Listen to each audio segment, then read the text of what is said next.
መረጃና ዘገባዎችን እየተከታተላችሁ አብራችሁ እንድትቆዩ ነው በአክብሮት የምጋብዛችሁ። በዚህ ሰዓት የተለያዩ መረጃዎችን ወደ እናንተ የማደርስ ይሆናል።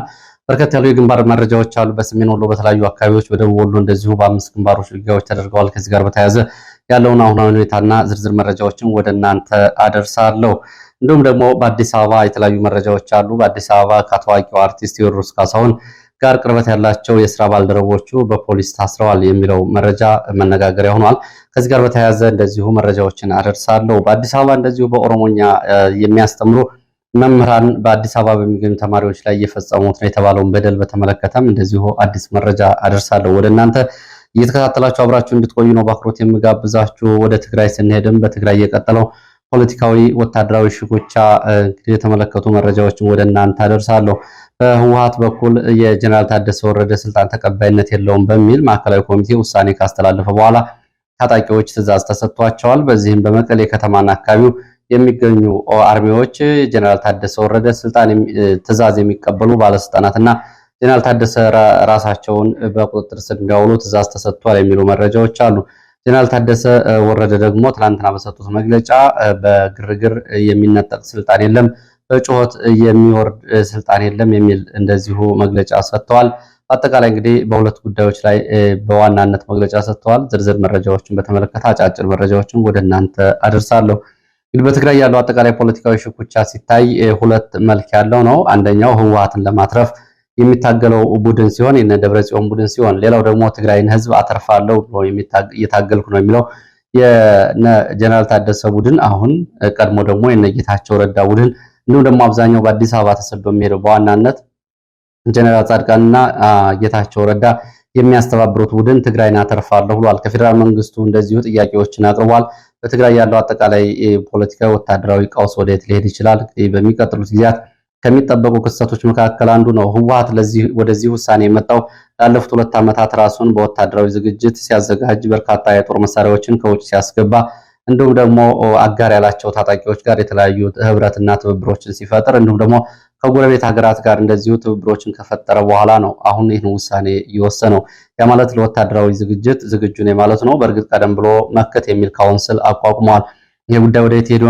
እንግዲህ በሚቀጥለው ሳምንት ከሀገራችን ወቅታዊ የፖለቲካ ወታደራዊ ጉዳዮች መካከል አንዱ ወደ መሆን ጫፍ ደርሷል። ይህንን በተመለከተ መረጃዎችን አደርሳችኋለሁ። እየተከታተላችሁ አብራችሁ እንድትቆዩ ነው በአክብሮት የሚጋብዛችሁ።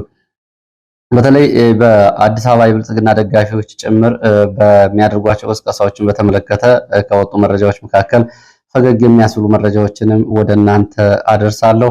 እየተከታተላችሁ አብራችሁ እንድትቆዩ ነው በአክብሮት የምጋብዛችሁ። ሐሳብ አስተያየት ቢኖራችሁ ጥቆማ@gmail.com ላይ ልታደርሱ ትችላላችሁ። ከተለያዩ ቦታዎች ሐሳብ አስተያየቶችን እያደረሳችሁ ስለሆነ በእጅጉ ነው የማመሰግነው። እንግዲህ ወደ መጀመሪያው መረጃ ሲሄድ ወደ መቀሌ የሚወስደን መረጃ ነው የማስከትለው። በመቀሌ ያለው አጠቃላይ ፖለቲካዊ ወታደራዊና እንዲሁም ደግሞ የስልጣን ሽኩቻ ጉዳይ ውጥረቱ አይሏል።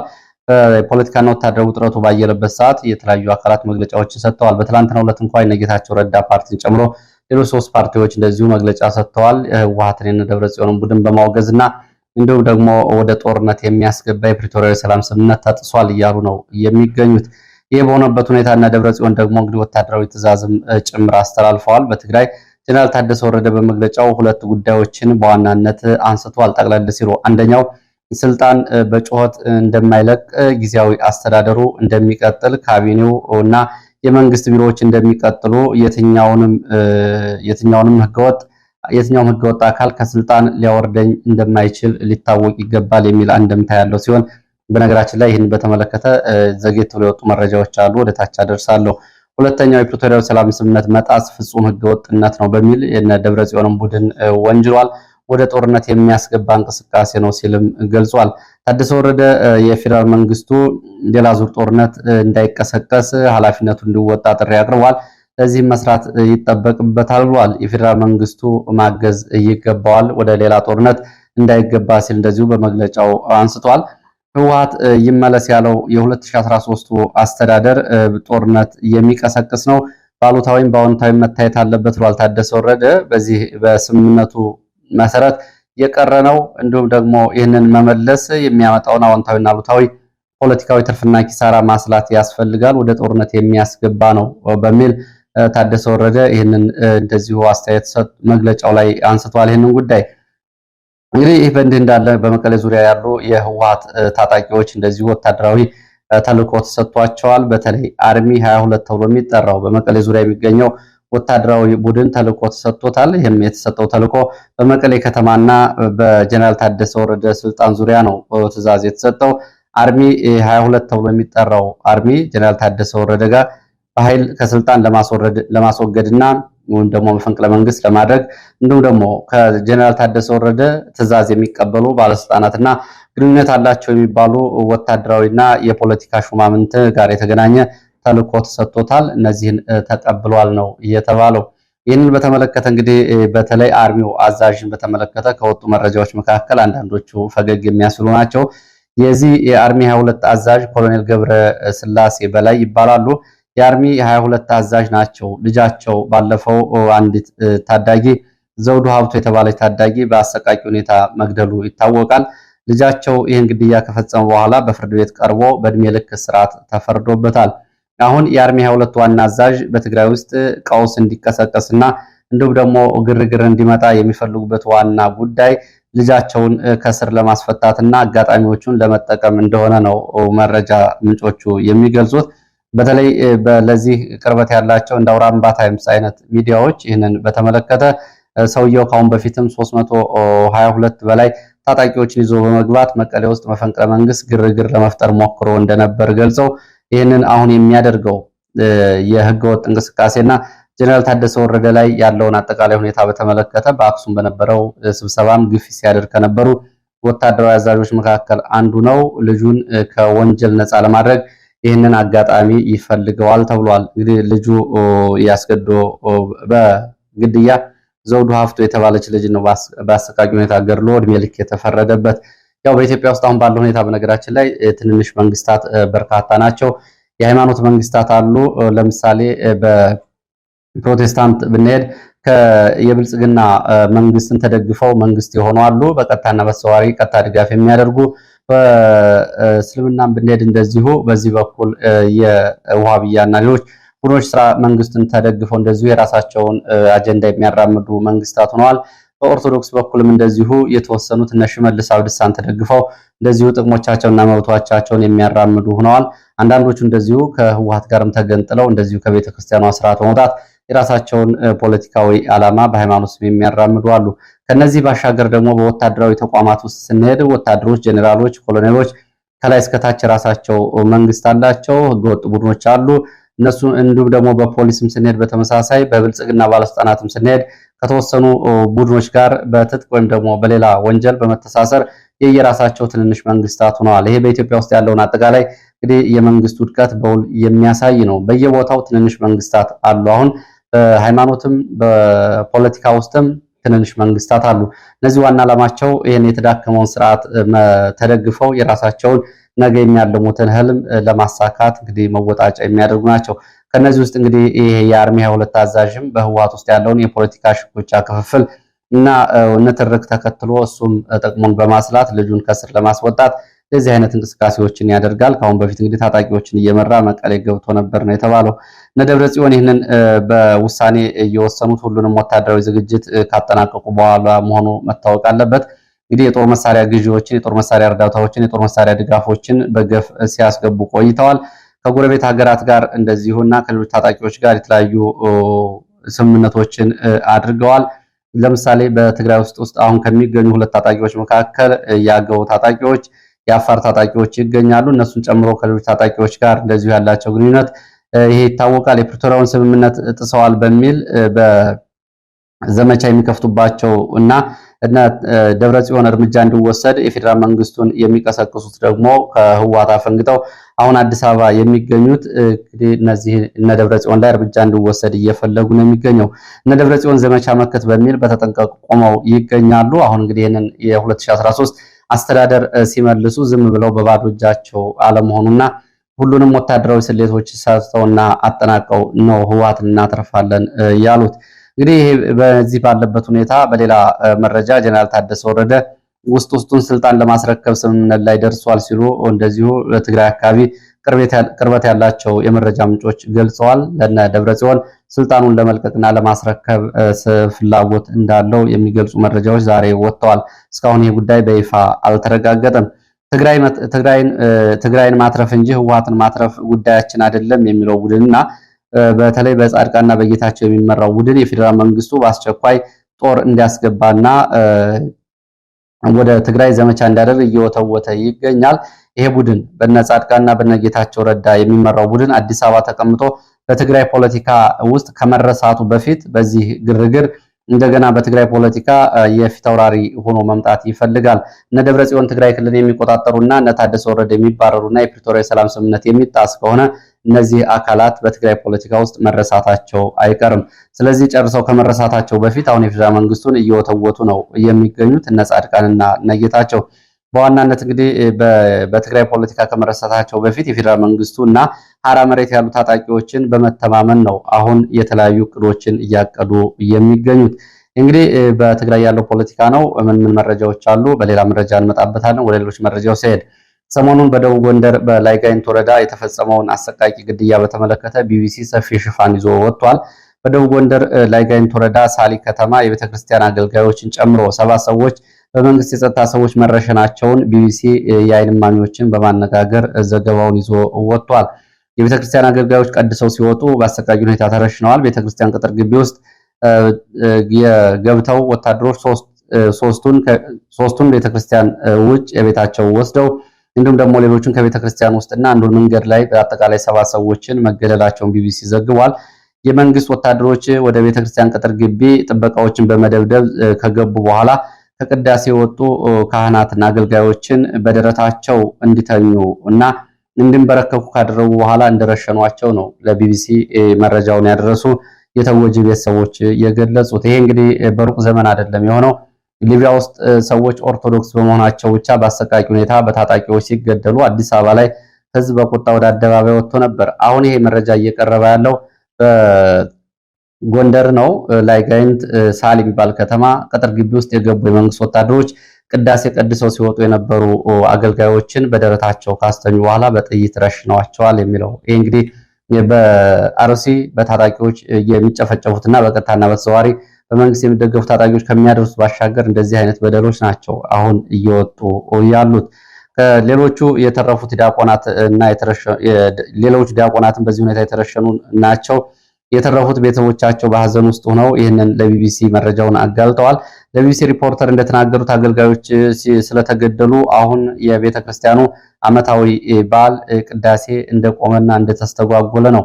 ይሄ አሰቃቂ ጭፍጨፋ ከተፈጸመ በኋላ በአብያተ ክርስቲያኑ ቅዳሴ መቆሙን ቤተሰቦቻቸው ለቢቢሲ ገልጸዋል። ሌላው መረጃችን በነገራችን ላይ ይሄንን በተመለከተ ቢቢሲን ዘገባ ልታነቡ ትችላላችሁ።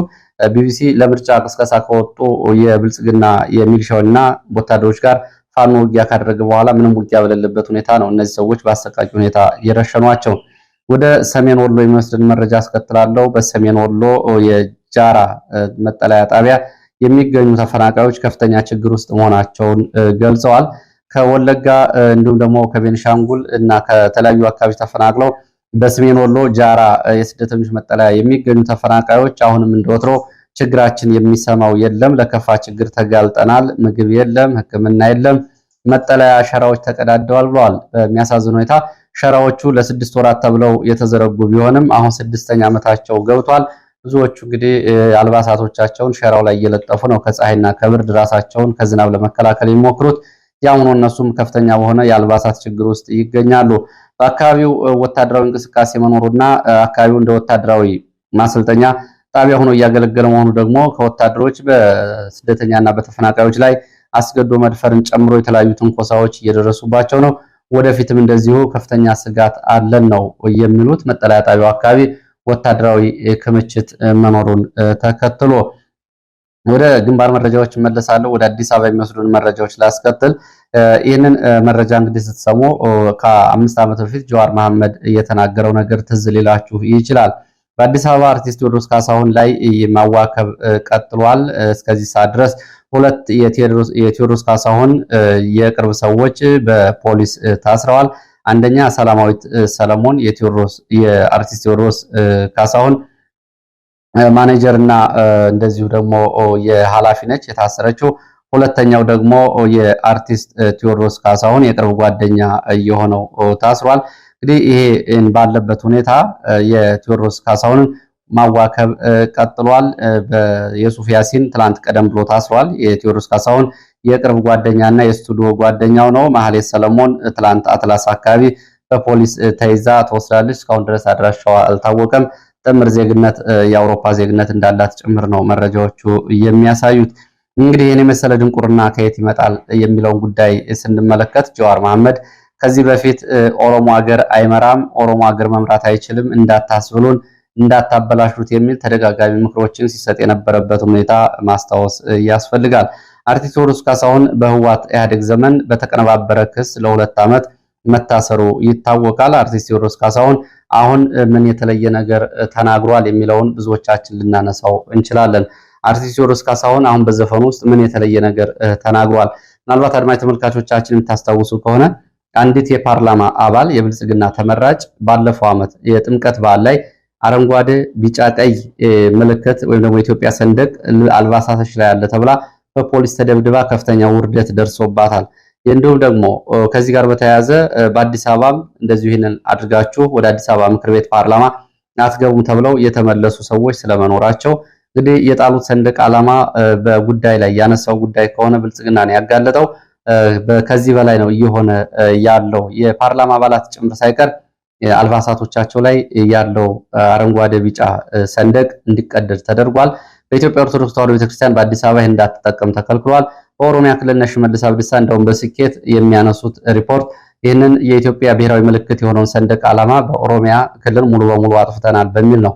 ይሄ በሆነበት ሁኔታና ይህንን መተቸት አገሪቱን ወደ ሌላ ቀውስ እየወሰደ ያለ ጦርነት በቀጠለበት ሁኔታ አርቲስት ቴዎድሮስ ካሳሁን ምን ተናግሮ ነው ለዚህ የሚያበቃው? አብይ አህመድ እንግዲህ ኢጎ ካልሆነ በስተቀር የሆነ ያለው መሬት ላይ አርቲስት ቴዎድሮስ ካሳሁን የገለጸው በጣም ጥቂቱን በጣም ትንሹን ነው። በየቀኑ ከላይ አሁን በቤተክርስቲያን ሰዎች ላይ በቤተክርስቲያን ውስጥ የተፈጸመውን ረሸና ይህንን በደንብ እየተገለጸ አይደለም። ይሄ ገመናችን ለምን ይጋለጣል ከሆነ ከዚህ በላይ መሬት ላይ ያለው እውነታ የኢትዮጵያ ሕዝብ የሚያውቀው ይሆናል። ዋናው ጉዳይ ግን አሁን ተረኛነን የሚሉ ቡድኖች ለደረሰው ቀውስና ለፖለቲካዊ ቀውስ ለወታደራዊ ቀውሱ ኃላፊነት ከመውሰድ ይልቅ ግለሰቦችን ማሰር እንዲሁም ደግሞ አንዴ አየር ላይ የዋለና ለሕዝብ ጆሮ የደረሰ ሙዚቃን መሰረት አድርጎ ማሳደዱ የፖለቲካ ኪሳራ ካልሆነ በስተቀር የሚለውጠው ነገር የለም። መሬት ላይ ያለውን እውነታ አይለውጠውም። ከዚህ ጋር በተያያዘ እንግዲህ አሁን እያዋከቡ ያሉ ሰዎች በአዲስ አበባ ትምህርት ቤቶችስ ምን እየሰሩ ነው የሚለውን ተያያዥ መረጃ ወደ እናንተ ላድርስ። በአዲስ አበባ ኦሮሞኛ ቋንቋ የሚያስተምሩ መምህራን በተማሪዎች ላይ በደል እየፈጸሙ ነው ብለዋል ወላጆቻቸው። በአዲስ አበባ የኦሮሞኛ ትምህርት ለማስተማር ከተለያዩ ኦሮሚያ ክልሎች መጥተው በሁለት ስራ የሚሰሩ አንዳንድ ጊዜ የደህንነት ስራ፣ ሌላ ጊዜ ደግሞ የቋንቋ መምህር ሆነው የተመደቡ መምህራን የተማሪዎችን ጥላቻ ማሳቀቅ እና የተለያዩ እንደዚሁ ከመምህራን የማይጠበቁ ተግባራትን እያስተማሯቸው ነው ብለዋል። በአዲስ አበባ በኦሮሚያ ክልል የመጡ የኦሮምኛ ቋንቋ መምህራን ይዘውት ከመጡት ተልዕኮ ጥላቻ አንጻር ታዳጊ ህፃናትንና ታዳጊ ተማሪዎችን እያሰቃያሉ፣ ጸያፍ ንግግሮችን ይናገራሉ፣ ፖለቲካዊና ብሔር ተኮር የጥላቻ ንግግሮችን ይናገራሉ ብለዋል። እንግዲህ በፍጹም የስርዓተ ትምህርት ስልጠና የወሰዱ ወይም ደግሞ የመምህርነትን ግብረ ገብነት ያሟሉ አይደሉም የሚሉት የተማሪ ወላጆች ሰሞኑን በአንድ ትምህርት ቤት ላይ ያሉ ወላጆች በልጆቻቸው ላይ እየተፈጠረውን ምሬት ተከትሎ ወደ ትምህርት ቤቱ ሂደው ጥያቄ ጠይቁ፣ ትምህርት ቤቱ ጉዳዩ ከአቅሜ በላይ ነው የሚል ምላሽ እንደሰጣቸው ነው እየገለጹ የሚገኙት። እንግዲህ ያው ለአዲስ አበባ ብሔር ፖለቲካ እንዲሁም ደግሞ የአካባቢያዊ ክፍልና የተለያየ ጉዳይ በቀላሉ አይገባውም። አዲስ አበባ በቤተሰብም በከተሜነት የፖለቲካ ግንዛቤና ኦሪንቴሽኑም ፍጹም ኢትዮጵያዊ የሆነ ህዝብ ያለበት ከተማ ነው። ከዛ ባሻገር ከፖለቲካ ይልቅ የኢኮኖሚ መስተጋብሩ በከፍተኛ ሁኔታ ትስስር የፈጠረለት ያደገ ከተማ ነው። በዚህ ከተማ ውስጥ እንግዲህ ወደ ኋላ ሄዶ ታዳጊ ተማሪዎችን በዚህ የብሔር ጥላቻና የብሔር ጫና ውስጥ ማስገባት ለቤተሰቦቻቸው ፈተና እንደሆነባቸውና የግል ትምህርት ቤቶች ጭምር ጉዳዩ ከአቅማቸው በላይ እንደሆነባቸው ነው የገለጹት። ከዚህ ጋር በተያያዘ በአዲስ አበባ የብልጽግና ደጋፊዎች ምርጫ ቅስቀሳ በሚያደርጉበት ጊዜ ፊታቸውን ሸፍነው ይንቀሳቀሳሉ የሚል ሌላም መረጃ ወጥቷል። እንደ መረጃ ምንጮቹ ሰሞኑ እንግዲህ ባልድራስ እና ሌሎች አካባቢዎች የተመለከቷቸው የብልጽግና ምርጫ ቅስቀሳ የወጡ ሰዎች ፊታቸውን ሸፍነዋል። ጥቂት ሰዎች ብዙ ተሽከርካሪዎች ይከተሏቸዋል። ቅስቀሳ የሚያደርጉት ፊታቸውን ሸፍነዋል ብለዋል። ይህ እንግዲህ በሌላ ዜና ደግሞ ሁሉም የግል ትምህርት ቤቶች መምህራን የምርጫ ካርድ በአዲስ አበባ እንዲያወጡ ለትምህርት ቤቶቹ ማስጠንቀቂያ ተሰጥቷል ተብሏል። ትምህርት ቤቶቹ የመምህራን መታወቂያ የላቸውም ቢሉም በትምህርት ቤቱ መታወቂያ መውሰድ ይችላሉ ብለዋል። እንግዲህ መታወቂያ ምርጫ ካርድ መውሰድ ሲያስፈልግ መታወቂያ የማያስፈልግም ወደሚል ውሳኔ ሁሉ ተደርሷል ነው የተባለው። መምህራን የምርጫ ካርድ ያላወጡ ሪፖርት እንዲያደርጉና ትምህርት ቤቶቹ ከስራ እንዲያግዱም እንደዚሁ ትዕዛዝ ተላልፏል። ይህ እንግዲህ ከመንግስት ቢሮዎች ባሻገር እየሆነ ያለው ነው።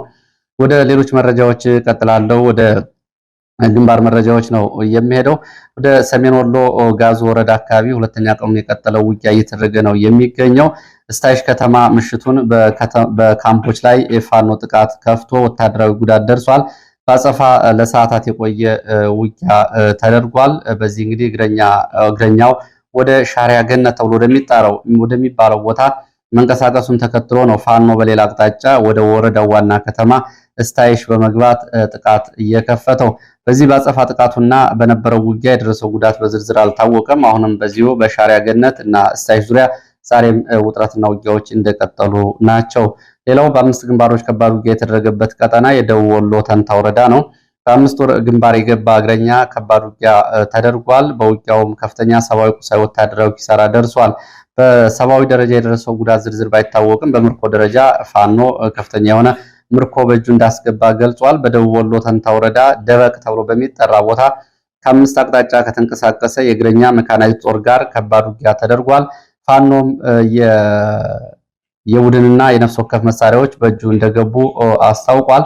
በተለይ በዚህ ቀጠና በተደረገው ውጊያ 48 የነፍስ ወከፍና የቡድን መሳሪያዎች በፋኖ እጅ የገቡት ከባድ ያጸፋ ምላሽ በመስጠቱ እንደሆነ ፋኖ አስታውቋል። በተሬ በኩል ወደ ጉና ደበቅ ከተንታ ወረዳ ነው።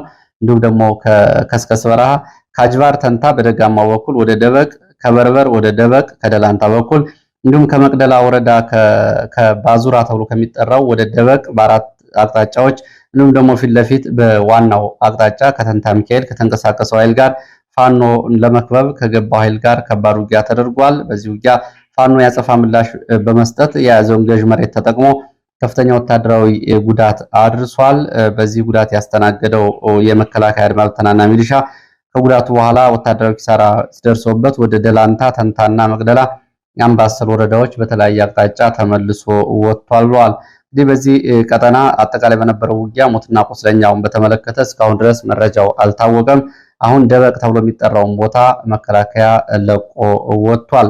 ሌላው እዚሁ ሰሜን ወሎ መቄት ዛሬም ለሁለተኛ ቀን ዘመቻ የቀጠለ ሲሆን ሰርኮ፣ ሀና መኳት፣ አግሪት ተብሎ በሚጠሩ ቀጠናዎች ሶስተኛ ቀኑን የያዘ ዘመቻ እና ወታደራዊ ስምሪት እየተደረገ እንደሆነ መረጃ ምንጮች ገልጸዋል። መከላከያ አድማ ብተናና ሚሊሻ ወደ ሀና መኳት ሲወርድ ፋኖ በሌላ አቅጣጫ ወደ ገረገራ እና ፍላቂት ከተማ በመዝለቅ ሲሲጂ ተብሎ በሚጠራው ቦታ ለሰዓታት የቆየ ውጊያ አድርጓል። የፍላቂት ጋሸና መንገድን እንደዚሁ እስከ አመሻሽ ድረስ ፋኖ ተቆጣጥሮ አምሽቷል። በውጊያው የደረሰው ዝርዝር ጉዳት እስካሁን ድረስ በውል አልታወቀም። በአካባቢው ግን አሁንም ዘመቻዎች ቀጥለዋል። አጫጭር የመካከለኛው ምስራቅ መረጃዎችን ላስከትል። በመካከለኛው ምስራቅ በኢራን ጦርነት እንግዲህ እየጨመሩ ካሉ የዓለም ሸቀጦች ዋጋ አንዱ ቢቢሲ ይዞት እንደወጣው የኮንዶም ዋጋ ነው። ኮንዶም 30% የዋጋ ጭማሪ ሊያደርጉ እንደሆነ አምራች ፋብሪካዎቹ አስታውቀዋል። ምክንያት በዚህ ቀጠና ባለው ጦርነት የጥሬ ዕቃ እጥረት ስለገጠማቸው ነው። ሌላው እስራኤል የኢየሱስ ክርስቶስን ሐውልት ያፈረሰውን እስራኤላዊ ወታደር በወታደራዊ ቅጣት እቀጣለሁ፣ ሐውልቱን መልሼ አቁሜያለሁ ብላለች። በደቡብ ሊባኖስ የኢየሱስ ክርስቶስን ሐውልት ያፈረሰውን ወታደር በተመለከተ የአሜሪካው ፕሬዝዳንት ዶናልድ ትራምፕ ከኢራን ጋር የተደረገውን የተኩስ አቁም ጊዜ ማራዘማቸውን ዓለም አቀፍ ተቋማት እያደነቁ ነው የሚገኙት። ከነዚህ መካከል የተባበሩት መንግስታት ድርጅት ዋና ጸሐፊ አንቶኒዮ ጉተሬዝ ዶናልድ ትራምፕ ከኢራን ጋር የገቡትን የተኩስ አቁም ማራዘማቸውን በፓኪስታን ጥያቄ አመስግነዋል። ሌላው ኢራን ለሁለተኛ ዙር ድርድር ወደ ፓኪስታን ተወካይ ስለመላክ አለመላኳ እስካሁን ድረስ የታወቀ ነገር የለም። ዶናልድ ትራምፕ ግን ተወካይ ተደራዳሪ ከመላክ ውጭ ኢራን ምንም ምርጫ የላትም የሚል ንግግር ተናግረዋል። ኢራን ወደ ድርድር የምትገባ ከሆነ አንድ እጇን ቃታው ላይ አስቀምጣ ወታደራዊ ኃይሏን በዝግጁነት አስቀምጣ እንደምትገባ እንደዚሁ ባለስልጣናቶቿ እየገለጹ ነው የሚገኘው። ምክንያት በድርድሩ አሜሪካ አትታመንም የሚል አቋም ወስደዋል። ትራምፕ የኢራን ዩራኒየም ማውጣት ከባድ እንደሆነ ገልጸዋል። እንግዲህ እንደ እስካሁኖቹ ሌሎች ኦፕሬሽኖች ይሄ ቀላል እንደማይሆን ገልጸዋል። በዚህም የኢራን ወታደራዊና እንዲሁም ደግሞ ያለውን አጠቃላይ ሁኔታ ከባድ መሆኑን እየገለጹበትና እየተቀበሉበት ነው። ትራምፕ የኢራን ወታደራዊ አዛዦች ደግሞ ከዲፕሎማሲው ይልቅ መሪዎች ጦርነቱ እንዲመርጡ ጫና እያደረጉ ነው ተብሏል። የኢራን ወታደራዊ አዛዦች ከዲፕሎማሲ ጦርነቱ እንዲቀጥል የሚፈልጉት ምን ይዘው ነው፣ ምን ተማምነው ነው የሚለው አነጋጋሪ ጉዳይ ሆኗል። ኢራን በውጊያ ሜዳ ላይ አዳዲስ የጦርነት ስልቶችን ይዛ ብቅ ትላለች። በስጋት ውስጥና የምታደርገው ድርድር አይኖርም ሲሉም እንደዚሁ ባለስልጣናቶቿ እየተናገሩ ነው የሚገኙት።